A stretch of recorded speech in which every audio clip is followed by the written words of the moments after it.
Heç ağlınıza gəlibmi ki, bir insan əlləri qolları zəncirdə ola-ola necə olur ki, sevincdən, şükranlıqdan danışan məktublar yazsın? Yəni bu ilk baxışdan qeyri-mümkün səslənir, deyilmi? Amma bugün biz məhz bunun sirrini açmağa çalışacağıq. Həvari Paulun həbsxana divarları arasından bizə göndərdiyi dərslərə baş vuracağıq. Görək ən çətin anlarda belə o minnətdarlığı və duanı necə qoruyub saxlayıb. Gəlin bir anlıq gözümüzün önündə canlandıraq. Baxın, Paul Roma İmperiyasının zindanındadır. Zəncirlənib, soluq bir kameradadır. Gələcəyi tam bir müəmmadır. Hərəkətləri məhdudlaşdırılıb. Yəni normalda belə bir vəziyyətdə insan nə edər? Təbii ki, ümidsizliyə qapılar. Başqa nə yol var ki? Amma o məhz bu vəziyyətdə inanılmaz bir şey yazır. Deyir ki, sizin hamınız üçün etdiyim bütün dualarda həmişə sevinclə dua edirəm. Bir dəqiqə, sevinclə zindanda. Bu necə ola bilər? Sanki onun yaşadığı reallıqla verdiyi reaksiya arasında böyük bir uçurum var. Yaxşı, bəs bu sarsılmaz sevincin mənbəyi nə idi? Sirri nədə idi? Yaxşı, gəlin bu sirrin pərdəsini birlikdə aralayaq. Paulun bu düşüncə tərzini anlamaq üçün onun məktublarından çıxan 5 əsas dərsə baxacağıq. Birincisi, bir məhbusun gizlənilməz sevinci. Sonra, müjdə şərikliyinə görə minnətdarlıq. Üçüncüsü, özümüzdən kənara çıxan dualar. Dördüncü, zəncirlər içində tapılan məqsəd və nəhayət layiqincə bir həyat yaşamağın nə demək olduğu. Elə isə başlayaq ilk nöqtədən. Məhbusun gözlənilməz sevinci. Baxın, çox maraqlı bir detal var. Paul məktublarına həmişə təşəkkürlə, minnətdarlıqla başlayırdı. Amma bu sadəcə bir etiket qaydası, bir nəzakət deyildi. Əsla, bu onun şuurlu bir seçimi idi. O öz diqqətini soyuq divarlara, o ağır zəncirlərə yox, məhz minnətdar ola biləcəyi şeylərə cəmləyirdi. Beləcə, öz baxış bucağını, öz perspektivini özü formalaşdırırdı. Bax, əsl fərq elə burada ortaya çıxır. Bir tərəfdə Paulun fiziki reallığı var. Digər tərəfdə isə mənəvi perspektivi. Görün nə qədər fərqlidir. Bədəni zəncirlənib, amma ürəyi sevinclə döyünür. Sabah nə olacağını bilmir, amma Allaha güvəni sonsuzdur. Xidmət etməsinə mane olurlar, amma o müjdənin daha da sürətli yayıldığını görür.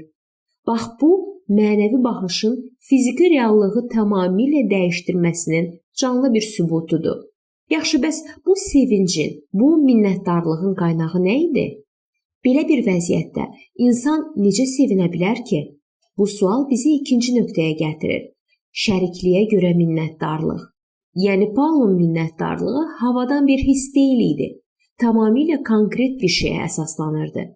Filippidəki imanlılarla gördüyü o dərin, o səmimi əlaqəyə. Sanki bu əlaqə, bu bağ onun sevincinin yanacağı idi.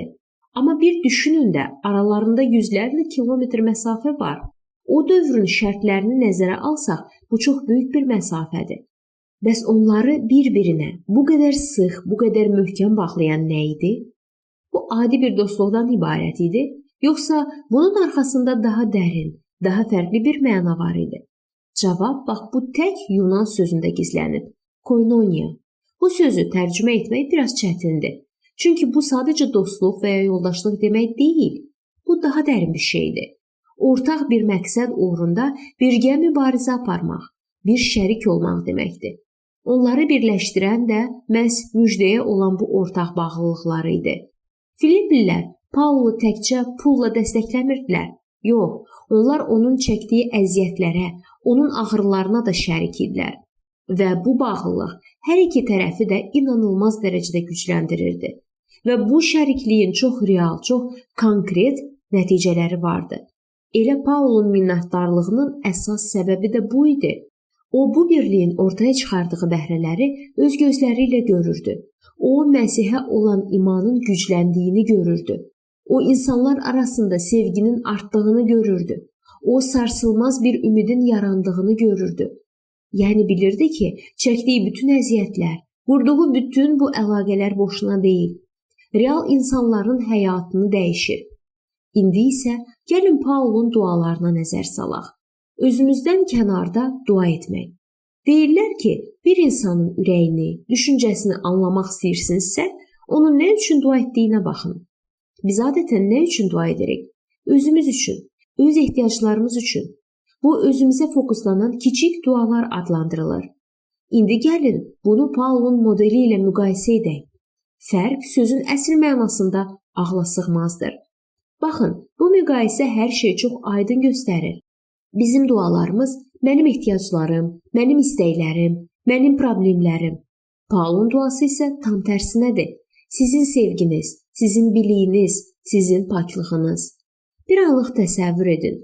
O öz zəncirlərinin açılması üçün yox, başqalarının ruhən böyüməsi üçün dua edir. Bu, həqiqətən də inanılmaz bir fədakarlıq nümunəsidir və o, onlar üçün çox konkret şeylər istəyirdi. Məsələn, deyirdi, dua edirəm ki, sevginiz daha da artsın, amma bu sevgi kör-körənə olmasın, biliklə, dərin dərrakəli olsun. Dua edirdi ki, ən yaxşı olanı seçsinlər, doğru ilə yanlışı ayırt edə bilək. Həyatımız pak, nöqsansız olsun. Yəni, bütün bunlar onu göstərirdi ki, Paulun bütün fikri, zikri öz rahatlığı yox, xidmət etdiyi insanların mənəvi cəhətdən böyüməsi idi. Beləliklə, gəlib çıxdıq 4-cü dərsə və bəlkə də bu, bütün bu hekayənin ən təəccüblü, ən heyrətamiz hissəsidir. Zəncirlər içində məqsəd tapmaq. Deməli, Paul öz həbsinə bir fəlakət, bir bədbəxtlik kimi baxmırdı. Tam tərsinə, o bunu strateji bir fürsət kimi görürdü. Bax, bu yanaşma bizim də öz çətinliklərimizə baxışımızı kökündən dəyişə bilər. Gəlin, onun öz sözlərinə qulaq asaq.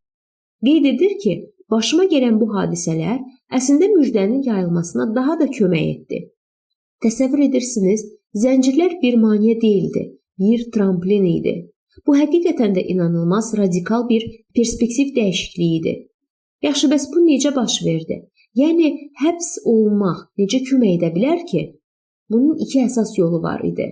Birincisi, Paul zindanda olanda Roma imperatorunun saray mühafizəçiləri ilə birbaşa ünsiyyətdə olurdu. Yəni, müjdə heç vaxt gedib çıxa bilməyəcəyi yerlərə çatırdı. İkincisi isə onun bu çətinliklər qarşısındakı qorxmazlığı, cəsarəti, digər imanları o qədər ruhlandırmışdı ki, onlar da daha ürəklə, daha cəsarətlə danışmağa başlamışdılar. Yəni, Paulun zəncirləri başqalarının cəsarətini qırmamış, əksinə onlara cəsarət vermişdi. Və bütün bu danışdıqlarımız, o minnətdarlıq, o fədakar dualar, o fərqli perspektiv bizi gətirib sonuncu 5-ci dərsə çıxarır. Layiqli bir həyat yaşamaq. Çünki bütün bunların arxasında duran əsas məqsəd elə bu idi. Paul istəyirdi ki, insanlar öz inanclarına, öz çağırışlarına uyğun, layiq bir həyat sürsünlər. Əlbəttə, bu nöqtədə çox vacib, çox praktik bir sual ortaya çıxır. Yəqin çoxumuzun özümüzə verdiyi bir sual var. Yaxşı, bəs mən öz həyatım üçün doğru yolun hansı olduğunu, Allahın iradəsini necə bilə bilərəm? Bu çox fundamental bir sualdır. Baxın, Allahın iradəsini anlamaq üçün 3 əsas istiqamət var. Birincisi, kəlam, yəni müqəddəs yazılar. O qaranlıqda yolumuzu işıqlandıran bir çıraq kimidir. İkincisi, ilahi təqdir, yəni həyatımızda açılan və bağlanan qapılar. Bəzən Allah bəzi qapıları açmaqla, bəzilərini isə bağlamaqla bizə yol göstərir. Və üçüncüsü, müqəddəs ruhun daxili səsi. Ürəyimizdəki o sakit pıçıltı, yol budur, bu yolla get. Yaxşı, bəs bu layiqli həyat dediyimiz şey praktikada nə deməkdir? Bilirsinizmi, bu bir dəfə çatıb dayandığın bir hədəf deyil. Bu davamlı bir prosesdir. Nə deməkdir? Məsələn, hər addımında Allahı məmnun etməyə çalışmaq, yaxşı işlər görüb gözəl bəhrələr vermək, Allahı tanımaqda hər gün biraz daha irəli getmək, onun gücü ilə güclənmək və bütün bunlar üçün dərin bir sevinclə, minnətdarlıqla şükür etmək. Gördüyünüz kimi, bu dinamik bir prosesdir. Dayanmadan böyümək, məhsuldar olmaq və şükranlıqla yaşamaqdır. Və bütün bu dərslərin yekunu olaraq bu cümləni demək olar. İcazə ver, planı sənin üçün Allah qursun. Bu sanki bir dəvətdir.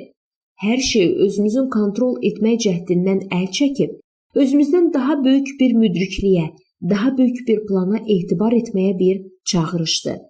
Və beləliklə, söhbətimizin sonunda sizi bu düşündürücü sualla baş-başa buraxmaq istəyirəm. Sizin həyatınızdakı zəncirlər nədir?